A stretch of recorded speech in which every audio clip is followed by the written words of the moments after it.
Il est 5 heures, je suis en route depuis ce matin et là je suis à 12 km de Imilchil. C'est un point spectaculaire, on voit au fond la vallée, c'est un vrai canyon, les montagnes enneigées, c'est le Haut Atlas. Ça c'est l'agroécologie paysanne. Regardez, c'est toute la famille, ils sont en train de labourer un petit mouchoir de terre, peut-être, je sais pas, qu'est-ce qu'ils vont planter. Et Milo, tu entends le bruit du ruisseau, du Oued? Je suis arrivée à Imilchil. Regarde, là au fond c'est le village. Et là, il y a un chat qui aboie. Et là où il y a les montagnes. Il y a quelques années, je les ai escaladées. Un jour, Inch'Allah, quand tu vas grandir, on va venir, on va escalader toutes ces montagnes. Dimanche 11 h, on commence notre balade avec Mohamed. On a pris la voiture, on est arrivé dans un village perdu. Et voilà, la beauté des montagnes.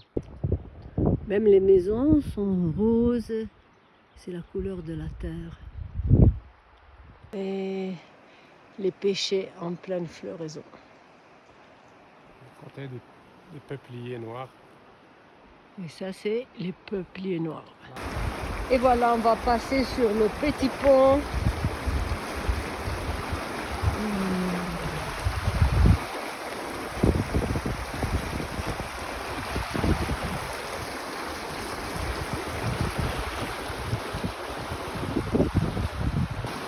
Et voilà, notre balade s'est arrêtée là, à ces gorges. Le chemin est impraticable, trop difficile. Et regardez, ce genevier turifère, tout seul, il a arraché la vie à ces rochers. Incroyable. Aujourd'hui, nouvelle aventure avec mon ami et guide Mohamed. Regardez. C'est une piste qui amène de Imilchil à Azila. Regardez les paysages. Alors, maintenant, on va descendre jusqu'en bas avec la voiture et puis on va marcher à pied. Regardez, les paysages magnifiques.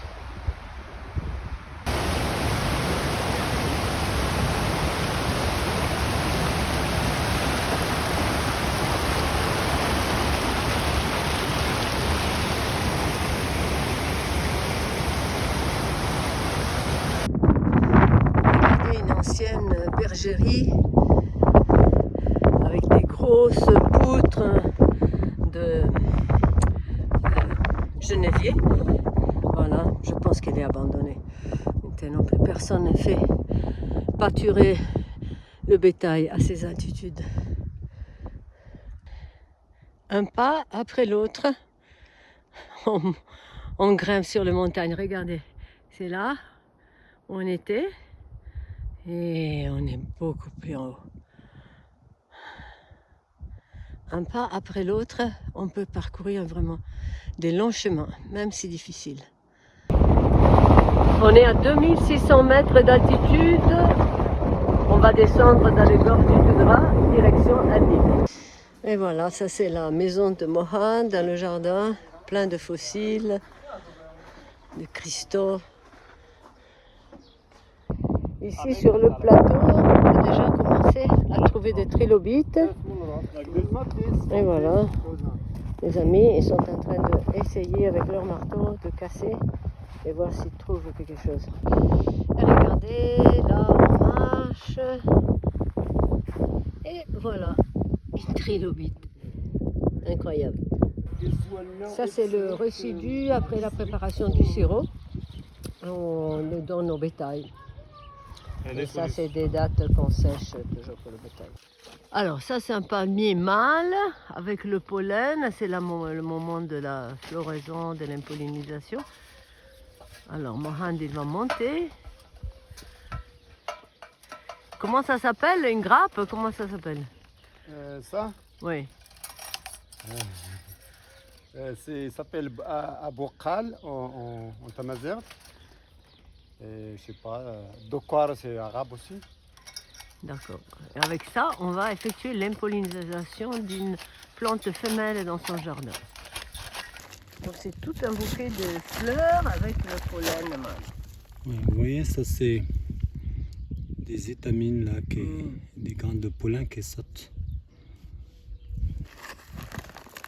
Là, il y a un arbre mâle pour combien de femelles? Normalement, dans une superficie condensée comme ça, un palmier mâle est suffisant pour 25 palmiers femelles.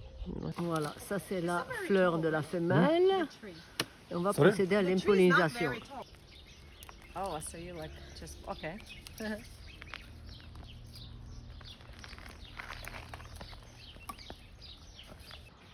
Là, les fleurs elles se sont déjà très ouvertes, mais l'impollinisation a été déjà effectuée. Voilà. Il faut le faire au début, lorsque les fleurs femelles elles sont encore assez fermées. Et voilà un petit champ de luzerne ombragé par les palmiers. Ça, c'est pour le bétail. C'est très riche en protéines végétales. Regardez ça. Irrigation par inondation dans l'oasis. Ça, c'est la luzerne pour le bétail.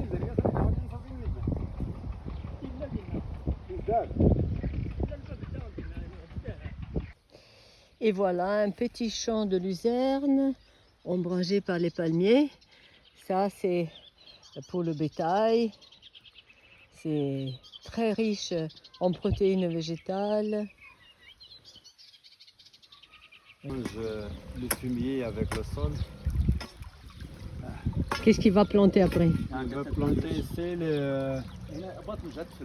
le chou et les aubergines. Et voilà, il y a encore quelques oliviers qui persistent. Donc, il faisait partie donc, de la rangée du milieu. En dessous de palmiers, donc il y avait olivier, grenadier, amandier, beaucoup d'amandiers ici, figuier, etc.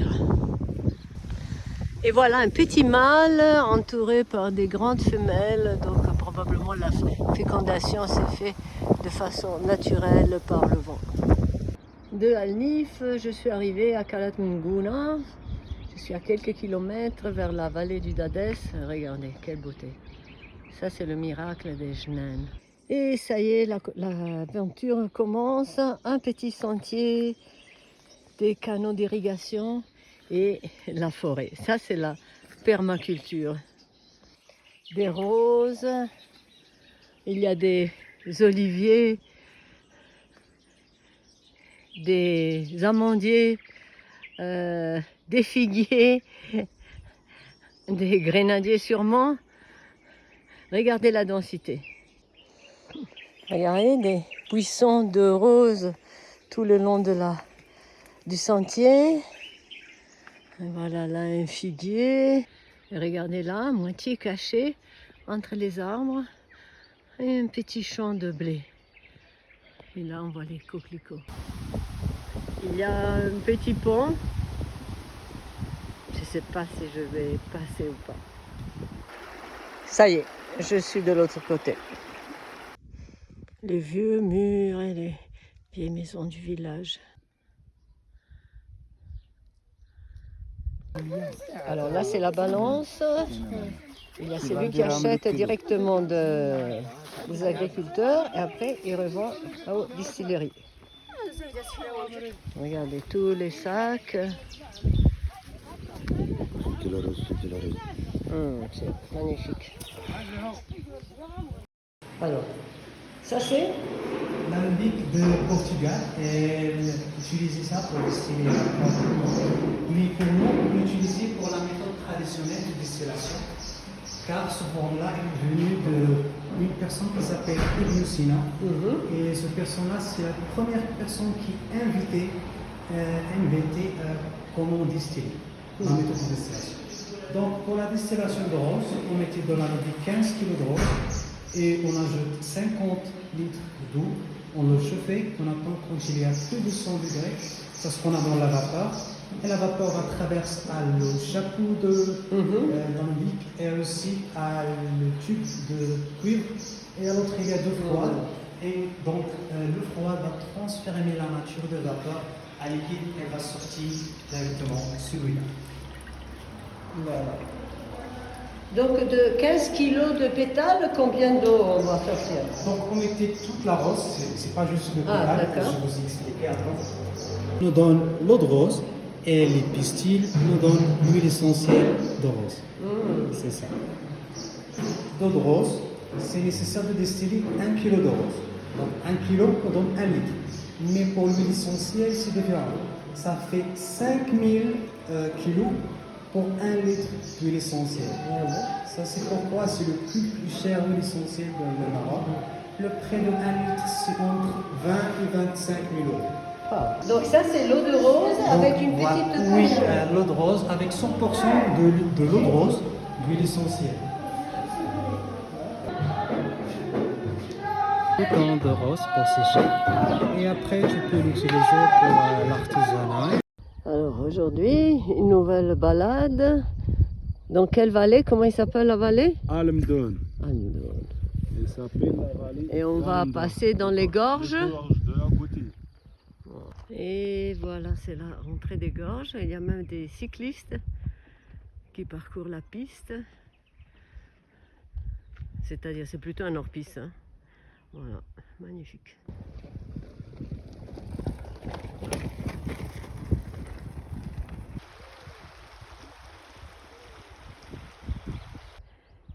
Là au fond, il y a le village.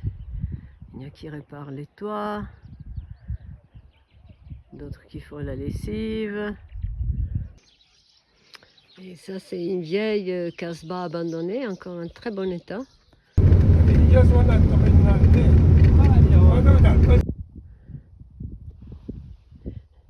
Des paysages à couper le souffle.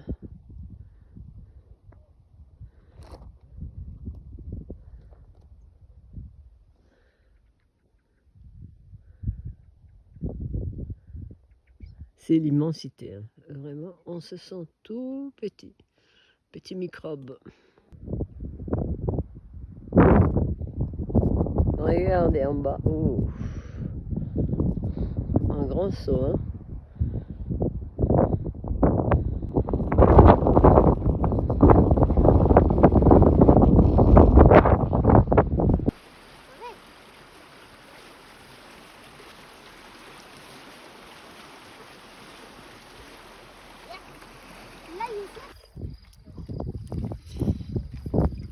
Allah Allah. Allah Allah Allah.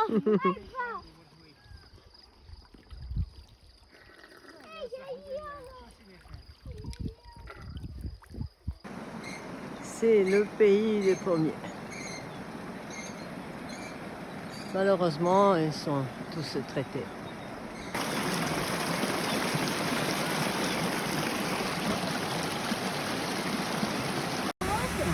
Ça, c'est le moulin pour le blé. Maintenant, personne ne plus l'utilise. Voilà, dommage, c'est fermé. C'est ici où passer l'eau pour faire bouger le moulin. Voilà.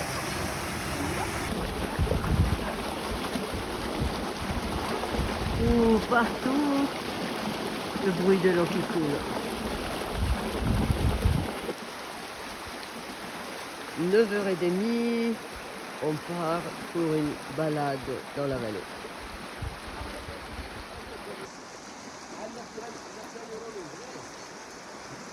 Maintenant, avant on faisait des céréales, l'élevage, t'as le lait, t'as du beurre, t'as un peu de céréales. Bien les sûr. maisons en béton avec ça. Tout ce et bois-là. le bois. Bien sûr.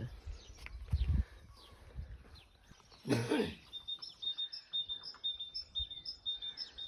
y a pour les oiseaux, on faisait à l'époque, j'encadre les groupes des ornithologues, mais maintenant avec les pesticides de la pomme, il y a pas quelques-uns oiseaux.